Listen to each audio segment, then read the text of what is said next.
Ihuhulog mo na yung mga baboy. O, hulog mo na dyan. Hulog mo na. Hulog mo na. Hulog mo na. Huwag mo nang taputin. Hulog mo lang.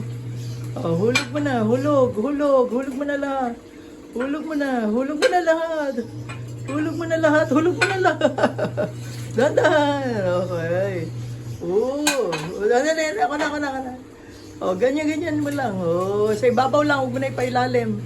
Sa ibabaw lang. Huwag mo na ipailalim. Sa ibabaw lang. Gulong naman. Ano ba yun niluluto kaya? Huwag mo na pailalim. Ang gulong naman. Galing ka. Huwag mo na pailalim. Sarsa yan eh. Sauce. Takpan mo na nito. Takpan mo yan. Sarsa yan. Sauce. Nice. Galing naman. Kakain ka niyan ha. Ang tawag dyan, Bistek Tagalog. Ha? Galing naman ang kapatid ko. Nagluto na naman. Kakainin ng kuya yan eh, no? Kaway at saka ni Nene. Kaway. Papakainin mo ba si Mamboy niyan? Saka si Mami? Okay. Ano tawag dyan? Bistek Tagalog.